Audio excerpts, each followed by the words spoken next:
आज विजयादशमी हा एक मुहूर्त आहे.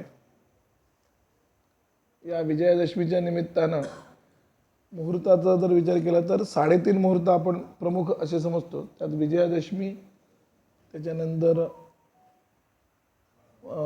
पाडवा, गुढीपाडवा, अक्षय तृतीया आणि बलिप्रतिपदा असे हे 3.5 मुहूर्त आपण त्यात सुधारतो. हे जे आहेत हे सगळे यांना एवढं महत्त्व काय, याचं एक कारण असं आहे की हे त्यांच्यामध्ये प्रायः म्हणजे जसं पाडवा आहे तर पाडव्याला सृष्टीचा आरंभ झाला आहे. बलिप्रतिपदा, अक्षय तृतीया हे यांच्या ठिकाणी युगादींचा आरंभ झालेला आहे, युगाचा आरंभ आहे, म्हणून त्या दिवशी युगादी श्राद्ध असं पंचांगात लिहिलेलं असतं. तसं विजयादशमी हा जो मुहूर्त आहे हा मुहूर्त श्रवण नक्षत्र, दशमी आणि अश्विन महिना यांचा जो काही संयोग आहे याच्यातून निर्माण झालेला जो मुहूर्त आहे, तो मुहूर्त हा कुठल्याही कामामध्ये तुम्हाला विजय प्रदान करणारा आहे, म्हणून याला विजयादशमी म्हणण्याची पद्धत आहे. विजयादशमी म्हणण्याचं दुसरं एक कारण, पौराणिक कारण असं आहे की भगवान प्रभू रामचंद्रांनी रावणावर स्वारी करण्यासाठी या मुहूर्ताचा स्वीकार केला आणि इथून ते रावणाकडे स्वारी, पण ज्याला प्रत्यक्ष युद्धाला स्वारी करण्यासाठी जे निघाले त्याच्या आधी राम सगळीकडे फिरले, पण प्रत्यक्ष आता युद्ध करायचं हे ठरलं, सीतेचा शोध झाला आणि आता स्वारी करायची, तर केव्हा निघायचं, तर ते या मुहूर्तावर निघाले आणि इथून बरोबर पुढं त्यांनी युद्ध वगैरे केल्याचा उल्लेख आहे. तर विजयादशमीला ते निघाले असं आहे. त्या दिवशी रावणाला मारलं असा एक प्रवाद आपल्यामध्ये आहे, पण मुळामध्ये ग्रंथांचं जर प्रामाण्य आपण मग बघायचं जर ठरलं तर विजयादशमीच्या दिवशी त्यांनी मुहूर्त काढला. रामरावणयोर युद्धम रामरावणयोर इवा असं म्हणतात. तर रामाचं आणि रावणाचं युद्ध हे जवळपास 90 दिवस चाललेलं आहे. त्याच्या इतकं मोठं युद्ध झालं नव्हतं. रामरावणाचं युद्ध जसं झालं तेवढं मोठं युद्ध आणि त्याच्यात जेवढी हानी झाली, त्याचे जेवढे लोक मारले गेले, त्याच्यानंतर महाभारताचं युद्ध झालं. पण महाभारताचं युद्ध फक्त 18 दिवस झालं आणि महाभारताचं युद्ध 18 दिवस जरी झालं तरी ते 1 दिवस आड झालं, हे पण आहे. पण रामरावणाचं युद्ध हे 3 महिने सलग, एक सलग 3 महिने चाललं असं ते युद्ध आहे. तर त्या युद्धाचा जो विजयाचा परिणाम भगवंताला प्राप्त झाला, प्रभू रामचंद्रांना जो प्राप्त झाला, तो या दसऱ्याच्या मुहूर्तावर त्यांनी तो काढला, म्हणून याला विजयादशमी असं म्हणतात. दशमीचं नंतर दसरा, दशहरा असं करत ते दसरावर आलं ते.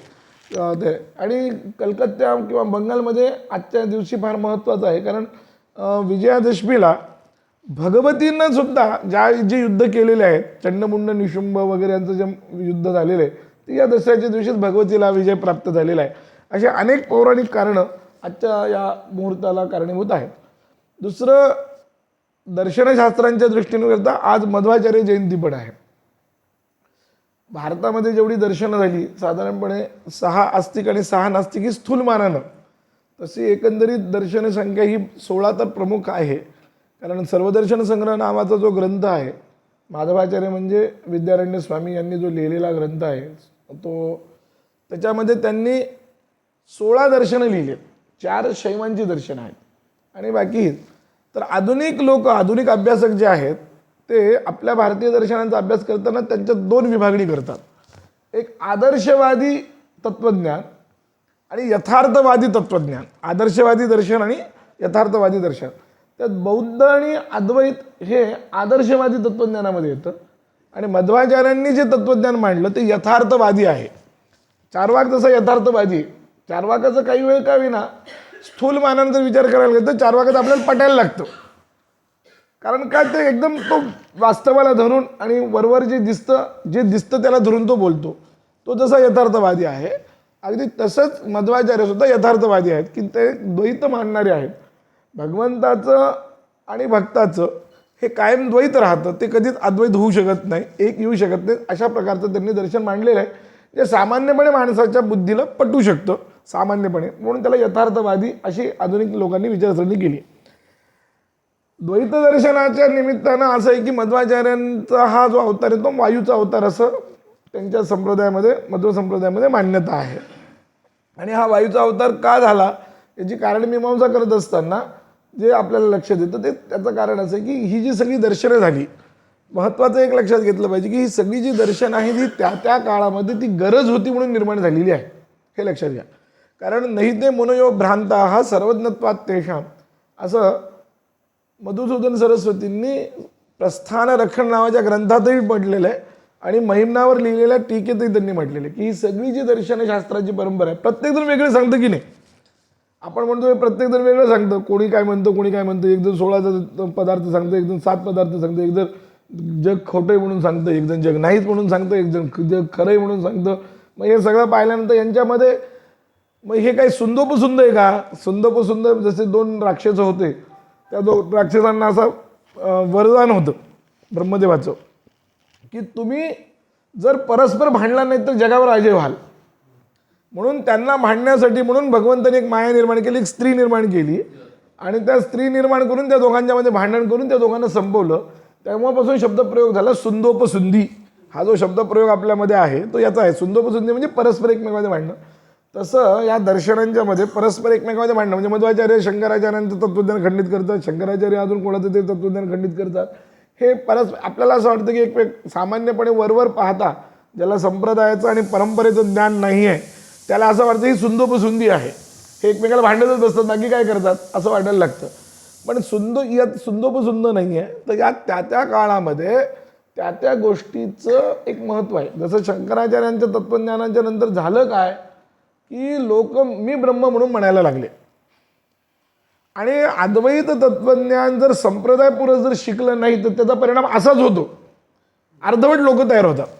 त्यांना कर्मकांड मिथ्या म्हणजे सगळं सोडून द्यायचं असंच वाटतं. मग ते ज्यांची मुळातच श्रद्धा नसते असे अर्धवट असलेले जे लोक आहेत त्यांनी जर अद्वैत तत्वज्ञान अर्धवट जर ऐकलं तर मग ते स्नान संध्या हे सगळं मिथ्या समजायला लागतात. मग मी ब्रह्मच आहे, मला काय करायचं स्नान. त्याच्यात वर्णन असं केलं आहे मध्वाचार्यांच्या अवताराच्या पूर्वी दासगणू महाराजांनी फार सुंदर चरित्र लिहिलं आहे. मध्वाचार्यांचं चरित्र दासगणू महाराजांनी ओवीबद्ध लिहिलं आहे. त्याच्यात त्यांनी खूप विवरण केलं आहे. त्याच्यात त्यांनी असं लिहिलं की त्या काळातले काही लोक दातसुद्धा घासत नव्हते, दातसुद्धा घासत नव्हते. कशामुळं? मी ब्रह्म आहे, मी नित्यशुद्ध बुद्ध मुक्त आहे, मी शुद्ध ते ना, मला घाण काय करायची. मला अशा पद्धतीनं दात नाही घासणं, स्नान न करणं, संध्यावंदनादी कृत्य न करणं म्हणजे काय झालं, चुकीचे ही सगळी तत्वज्ञान जे निर्माण झाले. अगदी तुम्हाला मी सांगतो चारवाक तत्वज्ञान सुद्धा जे निर्माण झालं ते कशासाठी झालं. हे काही वेळा प्रतियोगी विधया काम होतं, काही वेळा सरळ काम होतं. शंकराचार्यांचं किंवा प्रभू रामचंद्र वगैरे यांनी काय केलं तर धर्माच्या द्वारा काम करून अधर्मी लोकांचा नाश करून सरळ धर्माचं रक्षण केलं. बौद्धावतार चारवाक अवतार, बृहस्पतीचा अवतार आहे तो चारवाक दुसरं कोणी नाही आहे, बृहस्पती आहे. बौद्ध अवतार हा भगवंताचा अवतार. या अवतारांनी काय केलं, या अवतारांनी असं केलं की चुकीचे लोक जे वैदिक धर्मात घुसले होते, राक्षस वगैरे जे घुसले होते, जे अनधिकारी लोक होते, त्यांना त्यांच्या म्हणजे मुळात ज्यांची वैदिक धर्म म्हणायची श्रद्धा नव्हती पण त्यांना त्यांचा स्वार्थ साधायचा होता, अशी जी लोक याच्यामध्ये घुसली त्या लोकांना या धर्मापासून दूर करण्यासाठी म्हणून हे व्यामोहात्मक शास्त्र निर्माण केलं, व्यामोह निर्माण केला, मोहात्मक शास्त्र निर्माण केलं. कोणतं? चारवाक बौद्ध हे शास्त्र जे आहे. आणि यातून काय केलं की जे चुकीचे लोक वैदिक धर्मात घुसले होते ते बाजूला केले, अशा पद्धतीने धर्मरक्षण केलं. म्हणजे बौद्ध धर्मातनं कसं धर्मरक्षण केलं, भगवंत तर धर्माचं रक्षण करतो तर कसं करतो, तो या पद्धतीने करतो. तसं अद्वैताचा जो विपरीत परिणाम झाला, अद्वैताचा पूर्ण विपरीत परिणाम झाला. शुद्ध नाही करायचं, कुलधर्म कुलाचार नाही पाळायचे, अग्निहोत्राधिक कृत्य नाही करायचं. अग्निहोत्र सोडून द्या, मी तर सांगितलं की त्यांनी वर्णन असं केलं की लोक दातसुद्धा घासण्यात आले, स्नानसुद्धा करण्यात आले, कारण मी ब्रह्म आहे. पण मी कोणत्या पातळीवर ब्रह्म आहे आणि कोणत्या पातळीवर नाही याचा जो विवेक शंकराचार्यांनी सांगितलं तो विवेक अर्धवट लोकांना राहिला नाही, परंपरेनं ज्ञान नसलेल्या लोकांना राहिलं नाही, अर्धवट काहीतरी विचार करून ते बोलायला लागले. म्हणून अशा लोकांची संख्या वाढली. या लोकांना ठिकाणावर आणायचं असेल तर एकच पर्याय आहे की जग सत्य म्हणून सांगणं, तू ब्रह्म नाहीस हे म्हणून सांगणं. हे पहिलं तेच सांगावं लागतं, तर दुसरा पर्याय नाही. तू ब्रह्म नाहीस, तू जग खोटं नाही आहे, जग खरं आहे हेच सांगावं लागतं. अन्यथा काय होईल की त्यांना दुसरा पर्याय नाही, त्यांना ह्याच्यावर आणायचं आहे. मग त्यामुळं जे तर्क जसे तर्क वापरावे लागतील ते तर्क, म्हणून जो तर्क त्यांनी दृश्यत्व हेतू वापरून जो तर्म हे अद्वैती जगाचं मिथ्यात्व साध्य करतात तोच हेतू वापरून हे म्हणतात दिसतं ते खरंच आहे ना. म्हणून मध्वतत्वज्ञानामध्ये सर्वात महत्त्वाचं स्वप्नसुद्धा खरं आहे. कधी दिसतं, जे दिसतं ते खरं, म्हणून स्वप्नसुद्धा खरं आहे त्यांचा.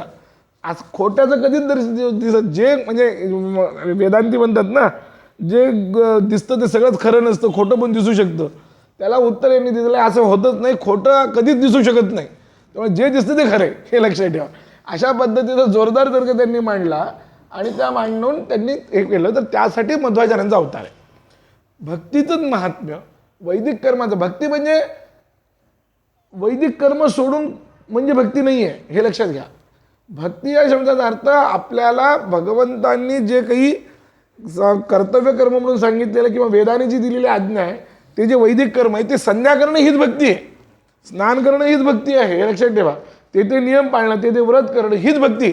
भक्ती याच्यापेक्षा वेगळं नाही. आपल्या लोकांच्या सगळ्या डोक्यात काय आहे की कर्मकांड वेगळं आणि भक्ती वेगळी, असं आपल्या महाराष्ट्रात तरी किमान अशी परिस्थिती आहे की महाराष्ट्रामध्ये काय होतं की जे तथाकथित प्रवचनकार कीर्तनकार आहेत त्यांना नेमकं यातलं फरकच कळलेलं नाही, भक्ती काय उपासना काय याचं काही फरकच कळलेला नाही आहे. त्यामुळे त्यांना असं वाटतं की कर्मकांड वेगळं नाही. तसं नाही, हे कर्मच भक्ती आहे. जे पंचमहायज्ञ सांगितले आहेत, स्नान संध्या जे सांगितलं हे कशासाठी करायचं, हे सगळं परमेश्वर प्रित्यर्थ केली की भक्ती होऊन जाते. हे वेगळं काही होत नाही. हेच करणं, परमेश्वराचा अनुग्रह करणं आणि आपला उद्धार करून घेणं. म्हणून त्यांच्यामध्ये भक्तिर्नैज सुखानुभूतीर मला भक्तिश्च मुक्तिर्नैज सुखानुभूतीर मला भक्तिश्च तत्साधनम. मध्वाचार्यांच्या मतानुसार काय आहे की आपल्या सुखाची अनुभूती, नैज सुख म्हणजे आपलं जे सुख आहे, आपलं सुख या शब्दाचा अर्थ त्यांच्या मतामध्ये जगामध्ये प्रत्येक वस्तूचा एक तरतम भाव आहे, प्रत्येकाला एक किंमत आहे, एकापेक्षा दुसऱ्याची किंमत जास्त आहे आणि व्यवहार हा असाच आहे. त्यांनी जे मत मांडलेले, म्हणून मी मगाशी सुरुवात केली की ते यथार्थवादी दर्शन आहे. कारण व्यवहारामध्ये आपण असं वागतो, भलेही कोळसा आणि काय म्हणतात रत्न हे एकाच ठिकाणी असलं, त्या दोघांचं तत्व पाहायला गेलं तर एकच जरी असलं तरी व्यवहारात किंमत दोघांची भिन्न आहे. रत्नाची किंमत जी आहे ती किंमत कोळशाची नाही आहे की नाही.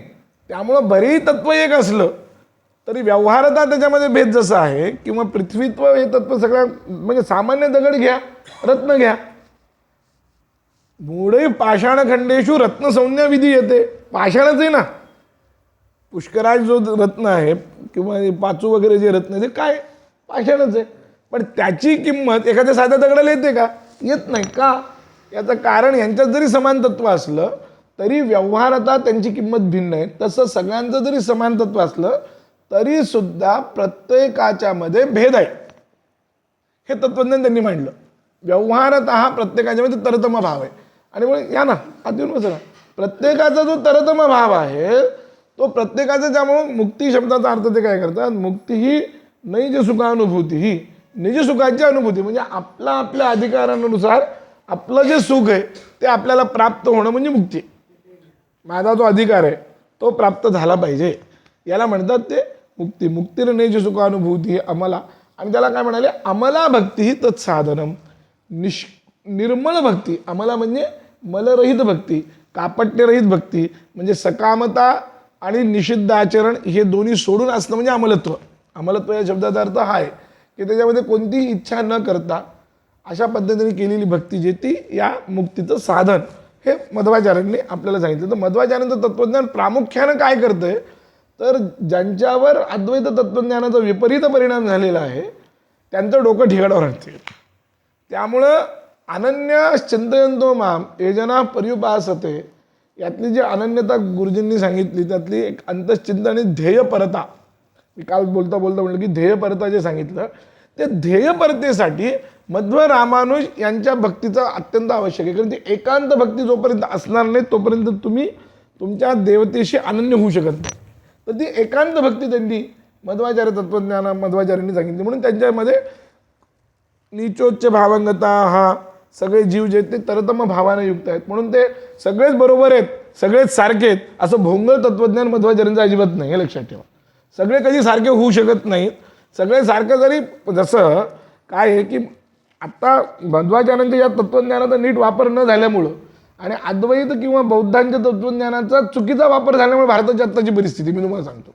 मध्वाचार्य या पार्श्वभूमीवर मध्वाचार्यांचं तत्त्वज्ञान फार आवश्यक आहे. मी एक उदाहरण देतो तुम्हाला की एकाच मुलीचे एकाच आईचे 4 मुलं आहेत. एक 2 वर्षाचं आहे, एक 10 वर्षाचं आहे, एक 3 वर्षाचं आहे. आता या चौघांना चारी मुलं समान जरी तिला असले ते खाऊ घालताना समान खाऊ घालेल का ती? 10 वर्षाचं जे पोरग आहे त्याला जेवढं भूक लागेल तेवढंच जर याला लहानाला खाऊ घातलं तर ते मरेल, किंवा लहानाला जेवढंच खाऊ घालं तर तेवढं जर सगळ्याला घातलं ते मोठं मरेल. म्हणजे याचा अर्थ काय की ज्याचं जो अधिकार म्हणजे ज्याला जेवढं अपेक्षित आहे ते तेवढं देणं. म्हणजे याचं काही प्रेमामध्ये कमीपणा आला का? तसं वैदिक संस्कृतीत फलचौर्य नाहीये, हे लक्षात घ्या. कळलं का? समानता वरून जरी दिसली नाही तरी ते करणंही शक्य नाही. ती समानता वरून करणंही शक्य नाही. विविधतेमध्येच हे आहे. आणि त्यामुळं मी मगाशी सांगितलं की जसं एकच तत्व जरी कोळशाचं आणि रत्नाचं असलं तरी रत्नाची जी किंमत आहे ती कोळशाला येऊ शकत नाही. किंवा समान कष्ट केले म्हणून चांदीचा पाट आणि याचा पाट समान होत नाही. व्यवहारात आहे का तशी किंमतच होऊ शकत नाही. कोणतंच तत्वज्ञानात कधीच ते बसू शकत नाही, अव्यावहारिक आहे, हे लक्षात ठेवा. मार्क्सनं जे सांगितलं, मार्क्सचं हे काय म्हणणं आहे की श्रमाधिष्ठित मूल्य, मार्क्स काय म्हणतो, श्रमाधिष्ठित मूल्य, श्रम असलं पाहिजे, जेवढे श्रम केले तेवढं मूल्य पाहिजे. हे चालत असं प्रत्येक वेळेस देता येत नाही. श्रम समान केले म्हणून एखाद्यानं श्रम समान केले म्हणजे 1 तास एखादा लेक्चर देतोय आणि 1 तास एखादा बाहेर लाकडं फोडतोय, श्रम समानच झाले की नाही 1 तासाचे, म्हणून मूल्य समान करायचं का? असं होत नाही. व्यवहारात असं मूल्य करता पण येत नाही. आणि असं जर केलं तर ते अव्यावहारिक पातळी होऊ शकते, अव्यावहारिक होत नाही.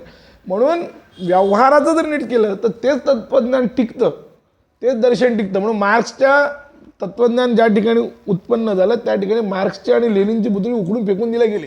त्याचं कारणच हे की ते तत्त्वज्ञान टिकलं नाही, कारण ते तत्त्वज्ञान व्यवहाराला धरून नाही, हे लक्षात ठेवा. व्यवहाराला धरून जे तत्त्वज्ञान आहे.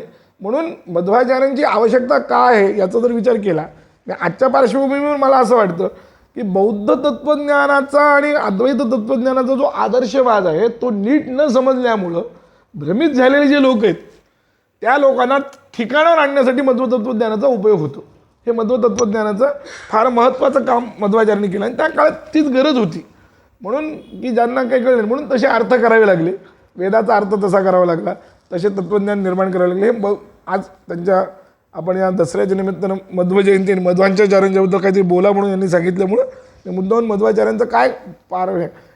त्यांचा संप्रदाय हा थोडासा त्यामुळं कदाचित जास्त कर्मकांडाकडे गेला, त्याच्यात काही अन्य गोष्टी आल्या असतील. पण तसं जर विचार केला तर नीट चिंतन जर करायला गेलं तर व्यवहारता त्यांचं म्हणणं अगदी व्यवस्थित आहे. पण झालंय काय, भारतातल्या माणसाला जे वास्तव आहे ते स्वीकारायची सवय नाही. आणि मी अत्यंत धाडसाने सांगतो की गांधीजींचा जसा प्रभाव या भारताच्या राजकारणावर पडला तेव्हापासून नग्न सत्य स्वीकारण्याची तयारी एकाची नाही आहे. खरं बोललं की ते बिघडतं. गांधीजींनी काय केलं की शर्करा गुंठीत असत्य खोटं तुमच्यासमोर मांडत गेले गांधीजी. आणि हीच सवय आत्ता आपल्या सगळ्या लोकांना लागली. राजकीय परिप्रेक्षात तीच बोंब झालेली आहे आणि सगळे तत्त्वज्ञाने तसंच बडबड करायला लागलेले आहेत. त्यामुळे होतंय काय की यथार्थवादी दर्शन आणि खरं काय याच्याबद्दल सामान्य माणूस त्याच्यापासून दूर गेला आहे या शर्करा गुंठीत असत्यामुळं. पण जर नीट पाहिलं, नीट विचार केला तर लक्षात येईल की यथार्थवादी दर्शनही तेवढंच आवश्यक आहे. त्यामुळं जेवढं अद्वैत आवश्यक आहे तेवढं द्वैत आवश्यक आहे. नाहीतरी अद्वैती द्वैत पातळीवर, व्यवहार पातळीवर ते सगळं मान्य करतातच. अद्वैत्यांना तसं द्वैताचं काही हे नाही. म्हणून एका दृष्टीने जे मी त्या दिवशी सांगितलं की अद्वैती कोणाशीच भांडत नाही ते खरंही आहे. पण याचा अर्थ द्वैती त्यांच्याशी भांडतात हे पण नाही आहे, हे लक्षात घ्या. द्वैतीने भांडण्याची गरज नाही आहे, कारण वस्तुतः द्वैतानं द्वैत सिद्ध करायची गरज नाही खरं पाहायला गेलं तर. कारण द्वैत सिद्ध आहे व्यवहार, त्यांनी व्यवहार आहे तेवढं सांगितलं म्हणजे बस झालं. म्हणून एका पातळीवर म्हणून याचा समन्वय काय सगळ्या दर्शनांच्या मध्ये अद्वैत द्वैतामध्ये वस्तुतः एका पातळीवर द्वैताची गरज आहे, त्याच्या पुढल्या पातळीवर आदर्श पातळीवर अद्वैताची गरज आहे. पण आदर्श पातळी जर पचली नाही तर जी परिस्थिती होते त्या परिस्थितीला उत्तर देण्यासाठी मध्वाचार्यांचा अवतार आहे. एवढं बोलून थांबतो. चिंतन श्री गुरुदेव दत्त.